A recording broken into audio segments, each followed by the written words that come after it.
तो हेलो बच्चों, कैसे हैं आप लोग? आशा करते हैं कि आप लोग स्वस्थ और मस्त होंगे। तो चलिए, कल हम पिछले क्लास में देखे थे कि हमारा अतीत, जिसमें कि हर एक अध्याय का उसमें कुछ-कुछ विवरण दिया गया था, यानी उसका परिचय दिया गया था। इस अध्याय में हमको क्या पढ़ना है, ठीक? तो चलिए, आज मेरा दूसरा अध्याय है, जो कि क्या और कब और कहाँ और कैसे।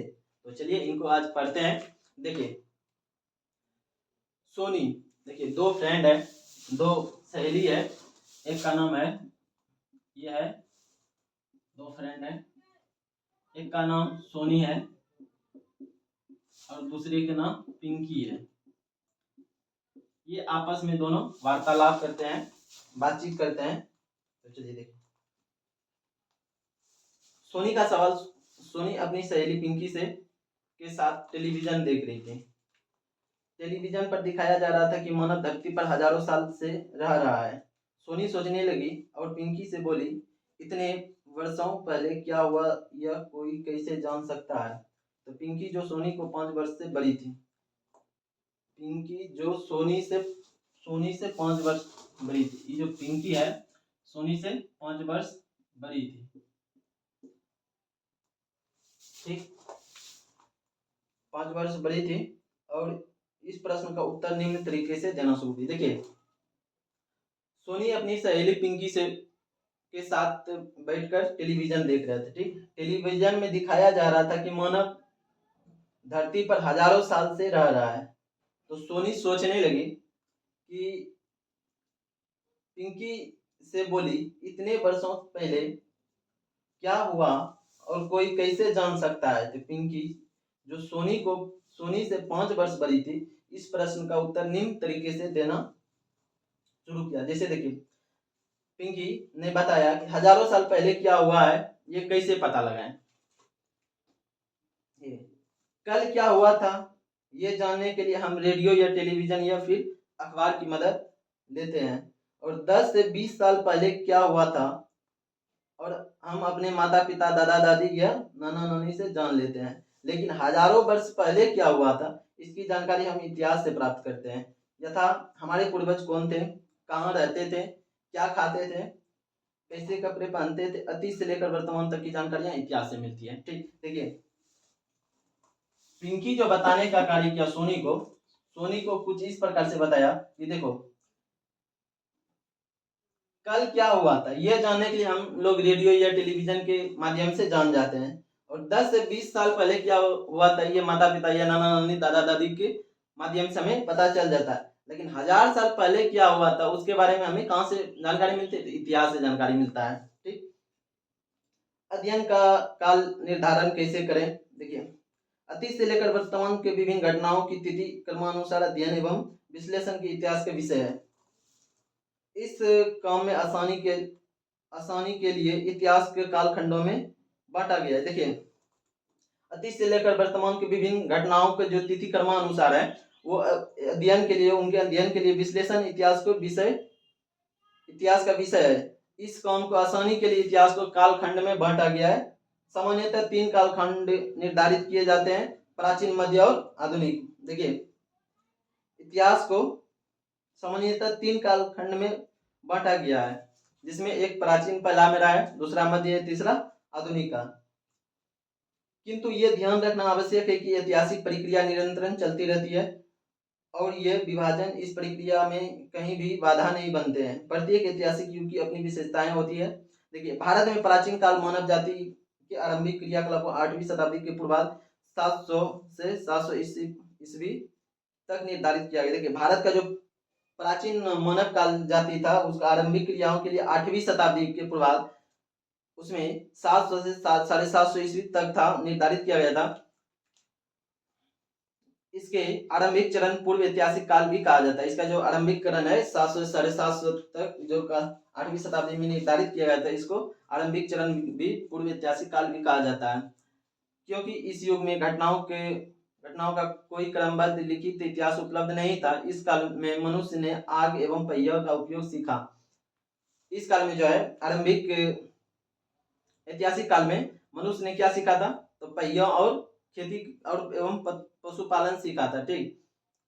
इसी समय गांव एवं कस्बों तथा शहरों का विकास हुआ। 6ठी शताब्दी ईसा पूर्व में सुसंगठित राज्यों का निर्माण आरंभ हुआ। छठी शताब्दी में क्या हुआ? सुसंगठित राज्यों का निर्माण हुआ और कालांतर विशाल साम्राज्य की स्थापना हुई। छठी शताब्दी ईस्वी तक आते आते इन साम्राज्यों का विघटन होने लगा और पुनः छोटे छोटे राज्य में अस्तित्व में आने लगा। देखिए, पूर्व ऐतिहासिक काल में हम क्या देखें, इसमें मनुष्य जो है आग एवं पहियों का उपयोग सीख लिया था, खेती एवं पशुपालन करना सीख लिया था, गांव एवं कस्बों के शहरों का विकास हुआ। और छठी शताब्दी हम क्या देखें,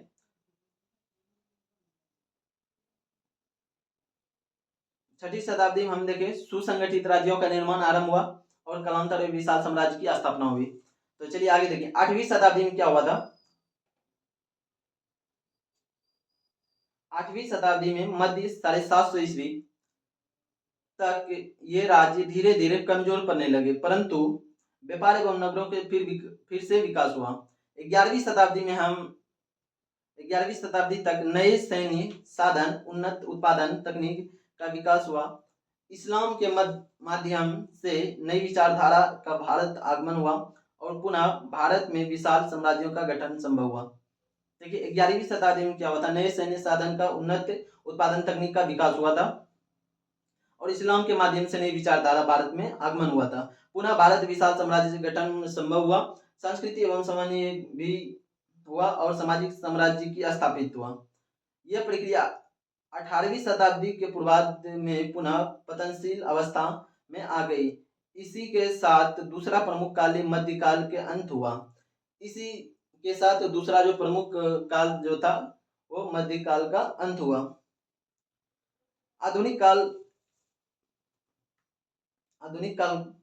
का प्रारंभ 18वीं शताब्दी के उत्तर से हुआ और पश्चिमी देशों के द्वारा नए विचार और नई प्रशासनिक व्यवहार भारत में लाई गई। इससे शिक्षा व स्वास्थ्य, संचार एवं व्यवस्था एवं आवागमन में विशेष प्रगति हुई। दुर्भाग्यवश ये नई प्रशासनिक व्यवस्था विदेशियों द्वारा स्थापित किया।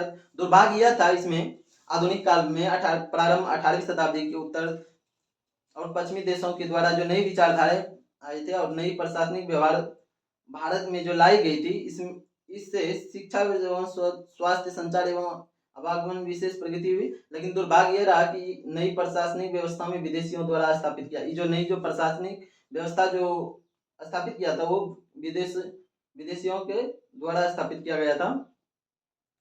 आर्थिक संसाधनों का लाभ प्राप्त करना चाहते थे।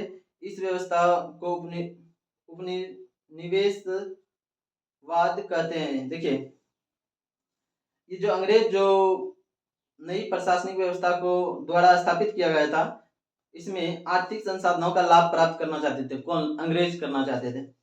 और इस व्यवस्था में उपनिवेशवाद भी कहते हैं। इस व्यवस्था को उपनिवेशवाद कहते हैं। इसके अंतर्गत किसी उन्नत देश किसी दूसरे कमजोर देश पर अधिकार, उसका आर्थिक शोषण करता था। अंग्रेज जो किए, क्या किए कि हमारे भारत जो थे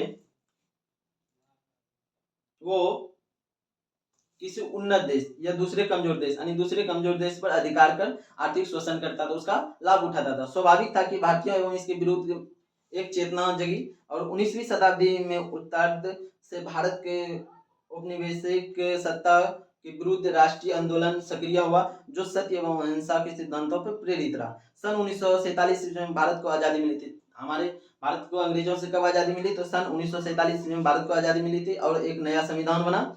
इन संविधान के द्वारा जनता अपने प्रतिनिधियों के द्वारा शासन का अधिकार मिला। यही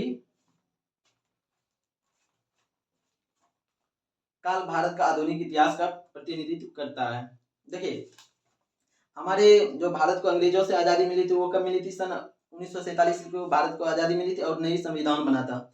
संविधान के द्वारा जनता अपने प्रतिनिधियों द्वारा शासन का अधिकार मिला। यही काल जो भारत का आधुनिक इतिहास का प्रतिनिधित्व करता है। मानव जाति के इतिहास को हम कैसे जानते हैं? देखिए, मानव जाति का जो इतिहास है हम कैसे जानते हैं? तो मानव जाति का इतिहास की जानकारी हमें कई स्रोतों से मिलती है। इसमें एक स्रोत अतीत में लिखी गई पुस्तकें हैं। इन पुस्तकों को हम ढूंढकर पढ़ते हैं। इसमें राजाओं एवं राजाओं एवं आम लोगों के जीवन के धार्मिक विचार एवं मान्यताएं, औषधियों तथा विज्ञान आदि सभी प्रकार के विषयों की चर्चा मिलती है। ये पुस्तकें हाथ से लिखित होने के कारण पांडुलिपि भी कही जाती है। देखिए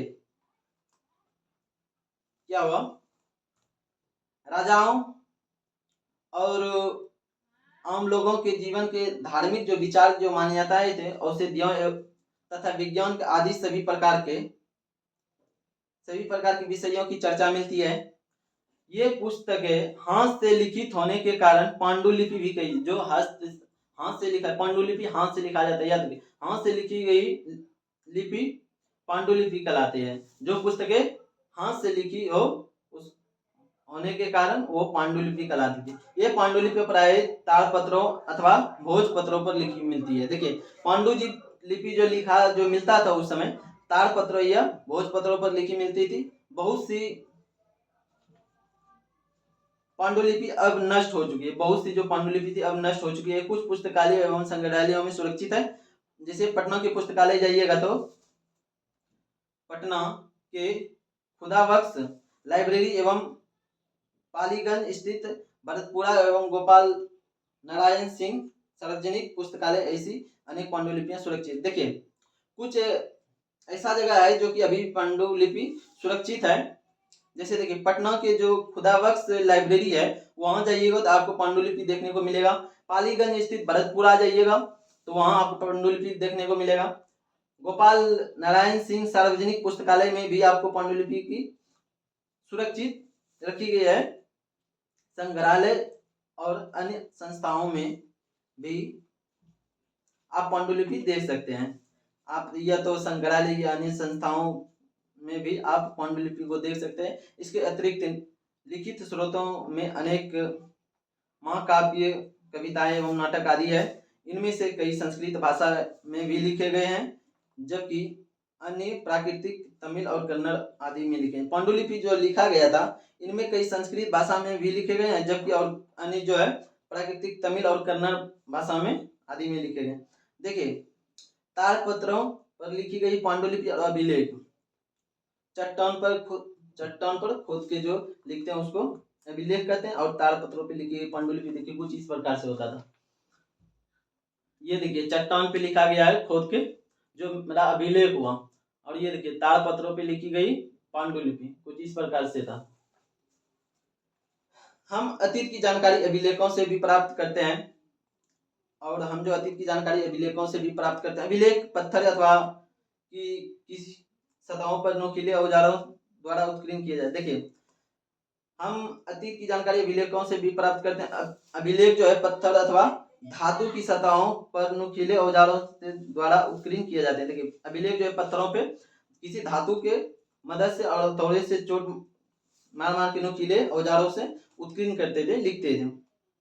इन अभिलेखों में राजाओं तथा अन्य महत्वपूर्ण लोगों के आदेश और उपलब्धियां वर्णित, इन्हें वैसी जगहों पर लगाया जाता था जहां अधिक से अधिक लोग आते जाते हैं। देखिए और ताकि अधिक से अधिक के लोग उसे देख सके और उसमें लिखित आदेशों का पालन कर सके।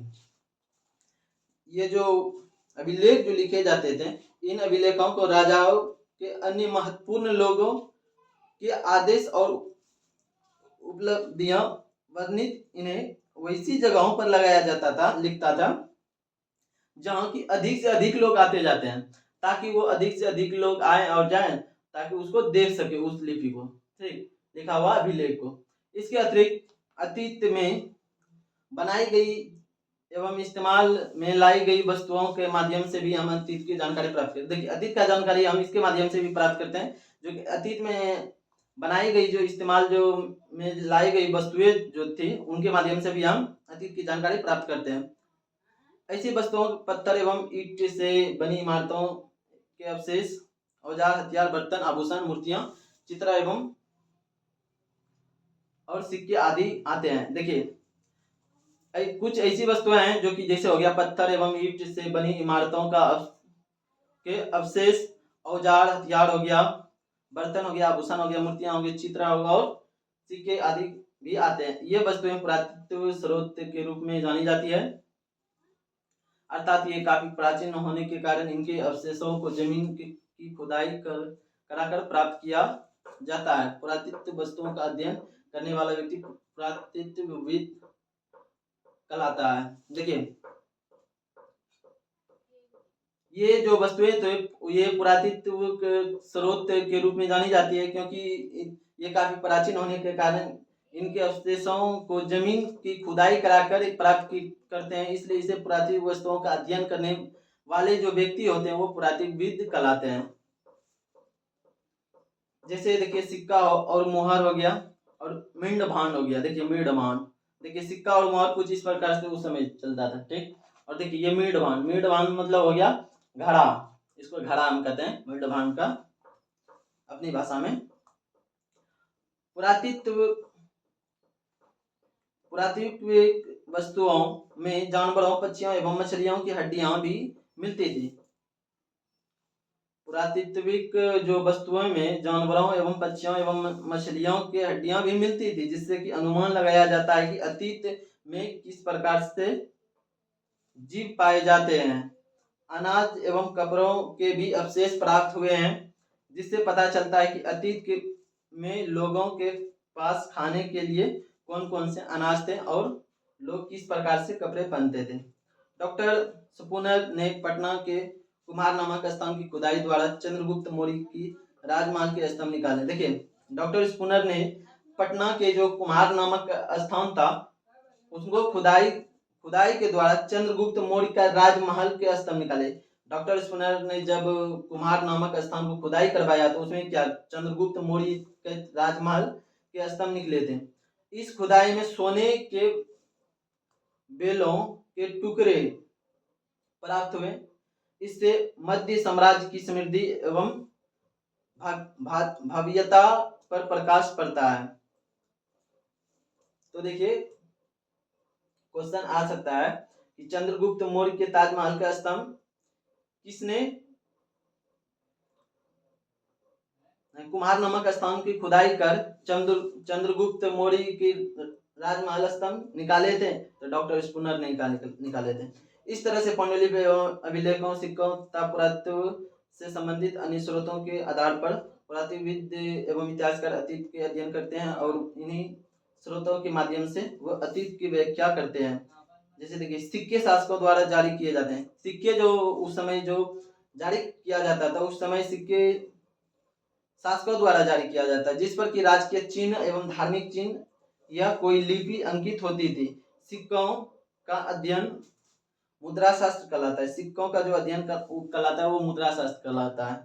देखिए सिक्के जो शासकों द्वारा जो उस समय जो जारी किया जाता था, जिसपे राजकीय चिन्ह होता था या तो धार्मिक चिन्ह होता था या तो कोई लिपि अंकित होता था। जिस प्रकार से अभी हम लोग के पास पैसा होता है, जैसे देखिएगा आप कागज वाला पैसा देखिएगा गांधी जी का फोटो बनाया रहता है, तो एक तरह से उसी प्रकार से उसमें भी यानी कि था उस समय भी जो सिक्का जो जारी किया जाता था और तो उसमें राजकीय चिन्ह या धार्मिक चिन्ह प्रदर्शित किया होता था। आगे देखिए खुदाई में मिली वस्तुओं का विश्लेषण में समय का निर्धारण करना बहुत महत्वपूर्ण है। देखिए खुदाई के समय जो मिली वस्तुओं का विश्लेषण में समय का निर्धारण करना बहुत महत्वपूर्ण है। वैसे तो समय निर्धारण के लिए कई विधियां अपनाई जाती है, लेकिन जो सामान्यतः प्रचलित है वो रेडियो कार्बन विधि एवं कार्बन 14 की पद्धति। देखिए रेडियो कार्बन विधि या कार्बन 14 की पद्धति। देखिए खुदाई के जो मिली वस्तुओं का विश्लेषण के समय जो समय का निर्धारण करना बहुत महत्वपूर्ण होता है।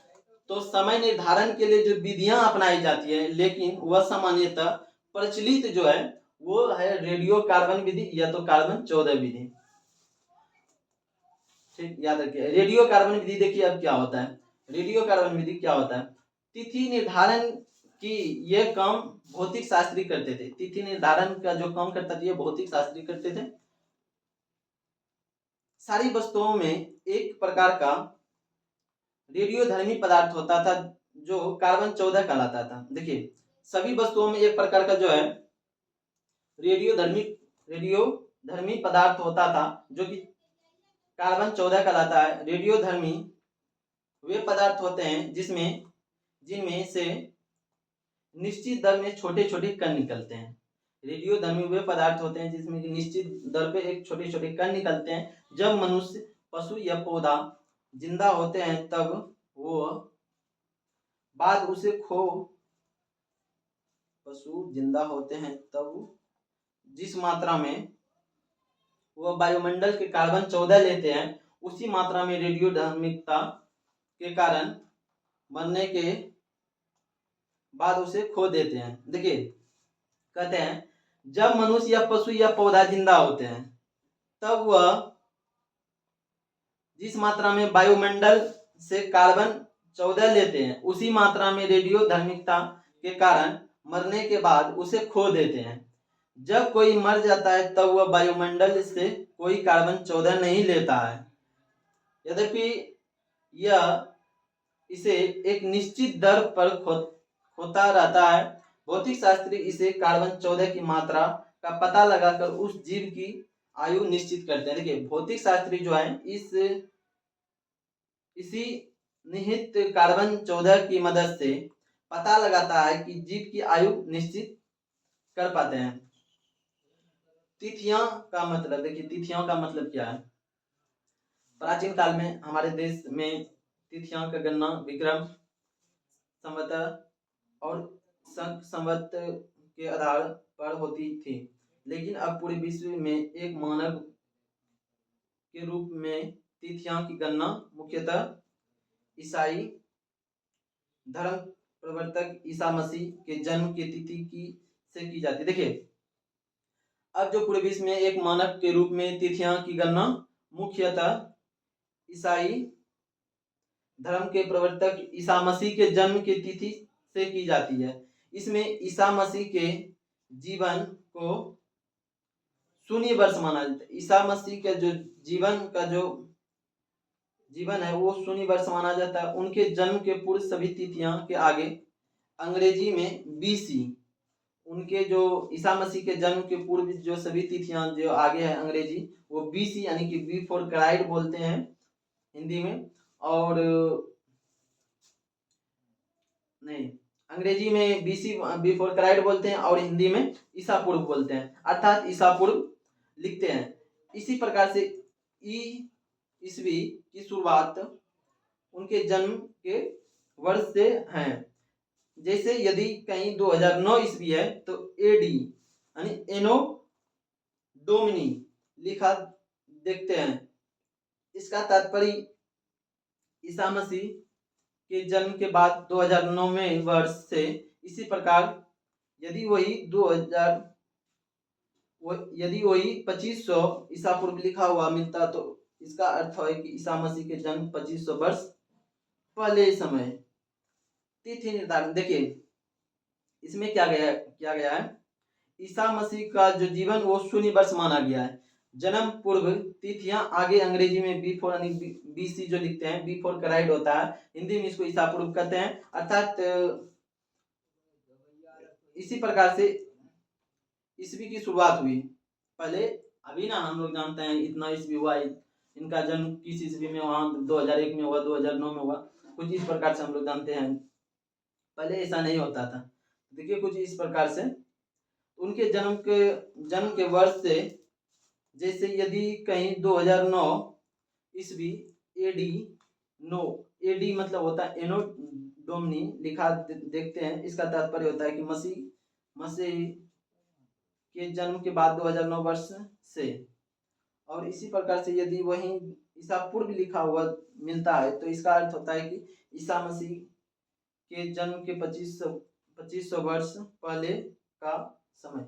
तिथि निर्धारण के लिए ग्राफ से द्वारा समझाया गया है कि ईसा पूर्व BC before Christ Isa Masih के जन्म सन ईस्वी एडी। देखिए कुछ इस प्रकार से ग्राफ के द्वारा समझाया गया है। ये ईसा मसीह का जो जन्म है हुआ था, जीवन को शून्य माना है। इधर फिर बढ़ते गया है 100, 500, 1000 और 1500, 2000 जो कि एडी माना गया है। और इधर बीसी 100, बीसी 500, 1000, 10,000 और इधर कितना है 50,000। कुछ इस प्रकार से समझाया गया। देखिए ग्राफ के माध्यम से। भौगोलिक पृष्ठभूमि, प्राचीन से लेकर अब तक भारत के इतिहास को समझने के लिए सर्वप्रथम उसकी भौगोलिक रूपरेखा की जानकारी आवश्यक है। भौगोलिक दृष्टिकोण से भारत मुख्यतः 4 भागों में, देखिए भौगोलिक पृष्ठभूमि देखिए,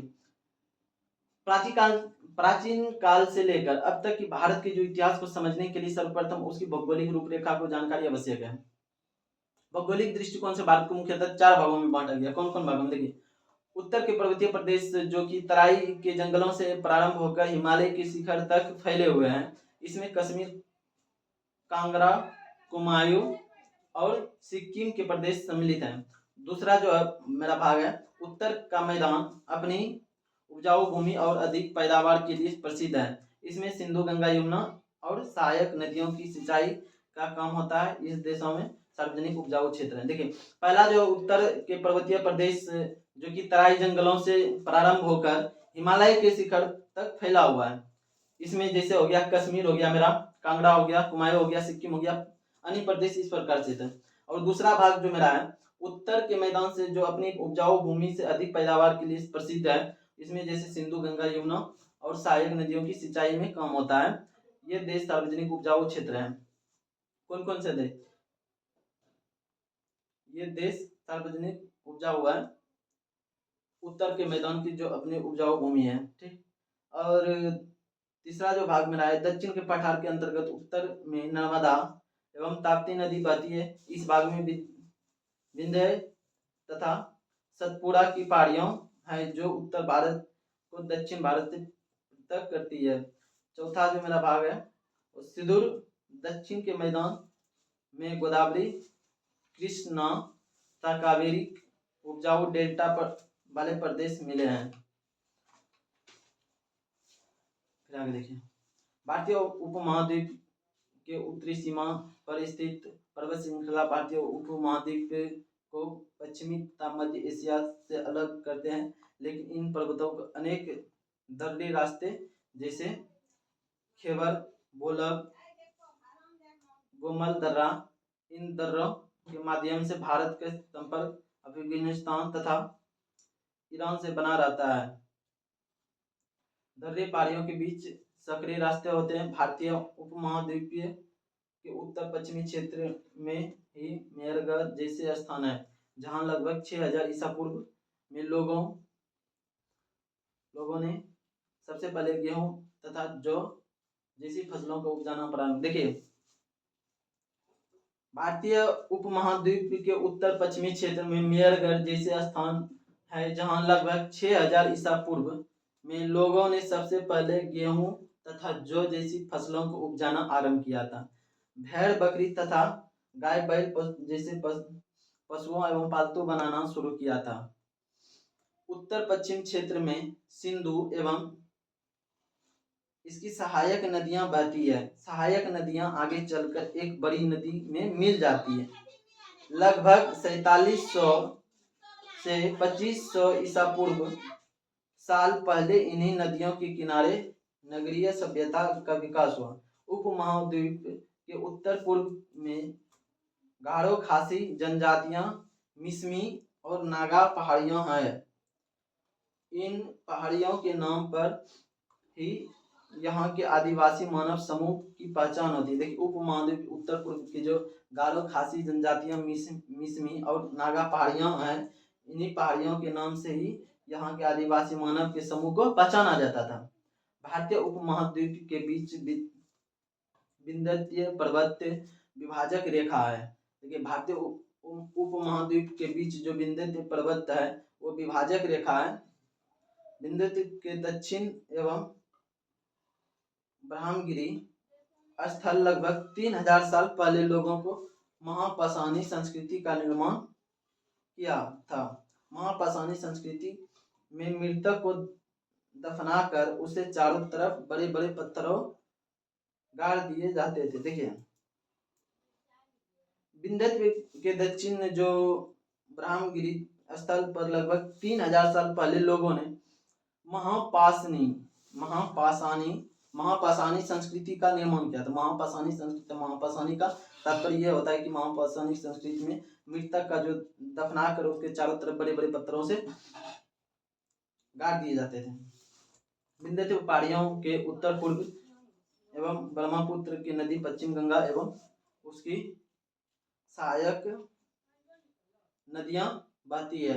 विंध्य पहाड़ियों के उत्तर स्थित कोल्डिवा जिसे चौपानी माल्डो ऐसे स्थल हैं। देखिए विंध्य पहाड़ियों के उत्तर पूर्व ब्रह्मपुत्र नदी के पश्चिम गंगा उसकी नदियों में बहती है। विंध्य पहाड़ियों के उत्तर एवं में स्थित कोल्डिवा और चौपानी माल्डो ऐसे स्थल है जहाँ सबसे पहले चावल और धान उगाया गया था। याद रखिएगा सबसे पहले जो चावल और धान कहाँ उगाया गया था, कोल्डिवा या चौपानी माल्डो ऐसे स्थल पे। उत्तर भारत में बहने वाली नदी गंगा के दक्षिण का क्षेत्र प्राचीन काल में मगध नाम से जाना जाता है। यहाँ के शासक बहुत ही शक्तिशाली थे और उन्होंने यहाँ की विशाल साम्राज्य की स्थापना की। भौगोलिक रूपरेखा इस विवरण से स्पष्ट है कि इस उपमहाद्वीप यद्यपि अलग अलग क्षेत्रों में लोग अपने ढंग से मानव समाज का निर्माण कर रहे थे, परंतु ये कभी भी एक दूसरे के अलग नहीं रहे। यह लोग ऊंचे पर्वतों एवं पहाड़ियों, रेगिस्तानों, नदियों तथा समुद्रों में जोखिम उठाकर एक क्षेत्र से दूसरे क्षेत्र की यात्रा करते थे और उपयोगी वस्तुओं की विनिमय खरीद बिक्री भी करते थे। इसके अलावा लोगों को शिक्षा देने के लिए धार्मिक गुरु भी हमेशा भ्रमण करते थे। देखिए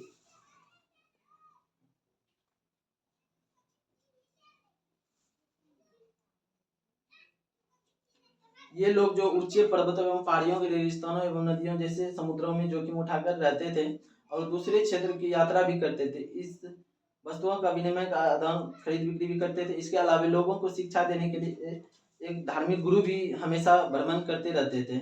यहाँ तक कि भारतीय उपमहाद्वीप के बाहर के लोगों भी खैबर बोलम और गोमल के रास्ते भारत आते थे। इस आवागमन से हमारी संस्कृति का परंपराएं समृद्ध हुई।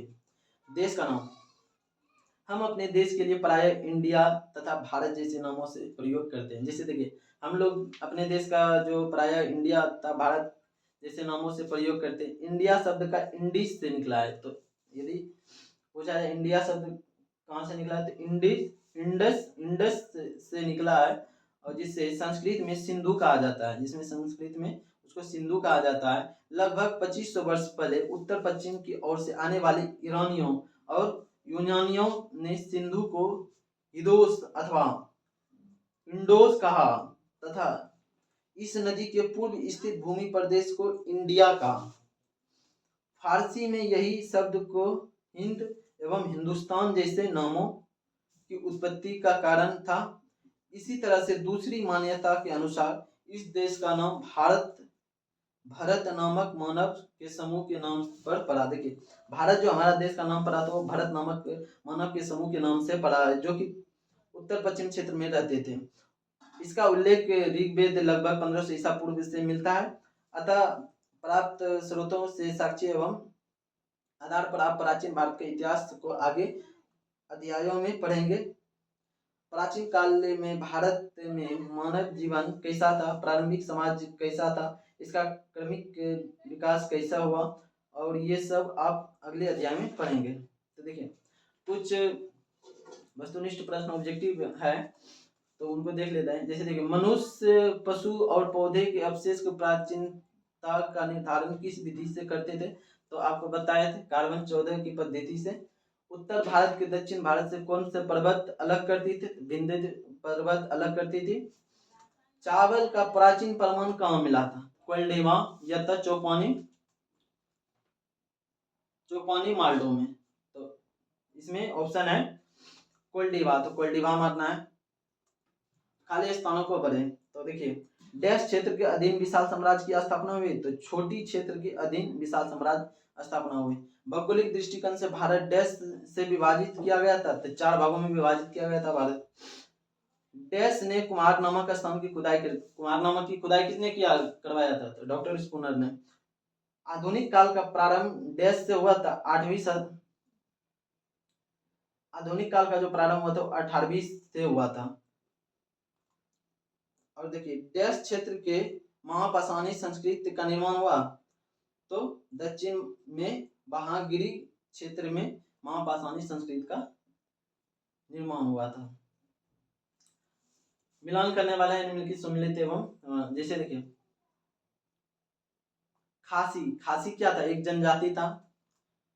चौपानी मालडो अनाज का प्रमाण था। महापाषाणिक